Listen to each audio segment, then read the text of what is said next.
नमस्कार मंडळी, स्वागत आहे तुमचं किचन रेसिपीजमध्ये। तर आज मी इथे मस्त क्रिस्पी कुरकुरीत अशा फ्रेंच फ्राईज बनवलेल्या आहेत आणि या फ्रेंच फ्राईज जास्त वेळ कुरकुरीत राहण्यासाठी काही खास ट्रिक वापरलेली आहे, तीच तुमच्यासोबत शेअर करणार आहे। तर व्हिडिओ स्किप न करता शेवटपर्यंत बघत राहा। चला तर आपण कृतीला सुरुवात करूयात। तर या ठिकाणी मी 2 मोठ्या आकाराचे बटाटे घेतलेले आहेत।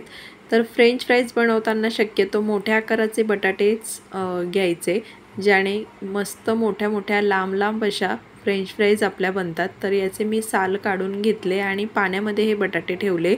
तर आधी मी साईडच्या कडा कापून घेणार आहे आणि त्यानंतर अर्धा इंचाचे असे काप करून घेणार आहे बटाट्याचे। आता सर्व काप करून घेतल्यावर हे अशा पद्धतीने घट्ट पकडायचे आहेत आणि उभे असे कट करून घ्यायचे आहेत चौकोन आकारामध्ये। हे सर्व स्लाइस आपल्याला बनवून घ्यायचे आहे बटाट्याचे। तर या ठिकाणी बटाटा मोठा घेतलेला आहे, त्यामुळे फ्रेंच फ्राईज तुम्ही बघू शकता किती छान लांब लांब असे फ्रेंच फ्राईज आपले तयार झालेले आहेत। तर याच पद्धतीने मी दुसऱ्या बटाट्याचेही आता काप करून घेते आणि दोन्ही बटाट्यांचे काप हे पाण्यामध्ये टाकून घेणार आहे आणि सर्व काप हे करून झाल्यानंतर व्यवस्थित पाण्यामध्ये धुवून घ्यायचे आहे, पाणी चेंज करून घ्यायचं आहे। सर्व फ्रेंच फ्राईज बुडतील एवढं पाणी भांड्यात घ्यायचं आहे आणि या पाण्यामध्ये आता मी 1 चमचाभर मीठ टाकून घेणार आहे। सर्वत्र मिक्स करून घ्यायचं आहे मीठ। तुमच्याकडे जर तुरटी असेल तर तुरटीचा खडा ह्या पाण्यामध्ये फिरवायचा आहे, जेणेकरून ह्या फ्रेंच फ्राईज काळ्या नाही पडणार, मस्त पांढऱ्या शुभ्र राहतील। आणि हे मिठाच्या पाण्यात मी 15 मिनिटं हे काप सर्व ठेवले। 15 मिनिटांनंतर सर्व काप चाळणीवर काढून घेतले पाणी निथळण्यासाठी। आता हे सर्व काप 5 मिनिटं मी चाळणीवर ठेवले, पाणी निथळून घेतलं। त्यानंतर ह्या कापडावरती मी हे सर्व असे फ्रेंच फ्राईज पसरवून घेतले। सर्व बटाट्याचे काप पसरवून घ्यायचे आहेत, व्यवस्थित पुसून घ्यायचे आहेत ह्या कापडाला। तर तुमच्याकडे कुठलाही सुती कपडा असेल ना, त्या सुती कपड्यावरती हे काप असे पसरवून घ्या आणि व्यवस्थित असे ड्राय करून घ्यायचे आहेत, जेणेकरून त्याच्यातलं पाणी सर्व आपलं निघून गेलं पाहिजे।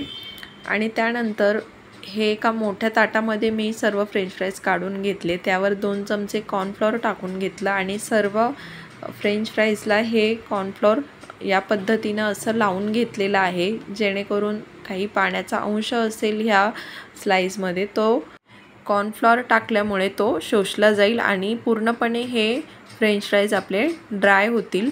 तर हे सर्व कॉर्नफ्लॉवर लावून झालेलं आहे। आता हे मी एका एअरटाईट डब्यामध्ये सर्व काढून घेते आणि असं झटकून काढून घ्यायचं आहे, म्हणजे कॉर्नफ्लॉवर हे झटकून घ्यायचं आहे आणि स्लाइसेस आपल्याला फक्त ह्या डब्यामध्ये टाकून घ्यायचे आहेत। आता हे डब्याचं झाकण व्यवस्थित लावून मी 1 ते 1.5 तासासाठी फ्रीझरमध्ये ठेवणार आहे आणि 1-1.5 तासानंतर मी हा डब्बा काढून घेतला। 10 ते 15 मिनिटं ठेवल्यानंतर लगेच हे तळायला घेतलेत आणि एकदम छान आता हे असे मीडियम फ्लेमवरती मी तळून घेणार आहे। एकदम कुरकुरीत असे फ्रेंच फ्राईज बनतात। या पद्धतीने जर तुम्ही बनवाल तर नक्कीच तुमचे फ्रेंच फ्राईज अजिबात काळे पण होणार नाही आणि अगदी कुरकुरीत क्रिस्पी असे फ्रेंच फ्राईज बनतील। तर या पद्धतीने मी आता सर्व फ्रेंच फ्राईज हे मस्त मीडियम फ्लेमवरती तळून घेणार आहे आणि हे बघू शकता एकदम छान असे तळले गेलेले आहेत। आता हे गरमच काढून घ्यायचे आहेत आणि त्यावरती मी मीठ टाकून घेणार आहे। जर तुम्हाला पेरी पेरी मसाला किंवा काळी मिरी पूड असं काही टाकायचं असेल तर हे गरम असतानाच त्यावर हे मसाले टाकून घ्यायचे। मुलांच्या आवडीनुसार मसाले टाकू शकता, तर ते गरम असतानाच टाकून घ्यायचे, मिक्स करून घ्यायचं आणि आपले फ्रेंच फ्राईज हे मस्त खाण्यासाठी तयार झालेले आहेत। आता सर्व फ्रेंच फ्राईज मी या पद्धतीने सर्व तळून घेते मीडियम फ्लेमवरच।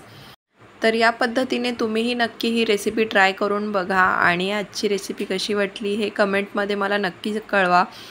व्हिडिओ जर आजचा आवडला असेल तर चॅनल लाईक, शेअर, सबस्क्राईब नक्की करा।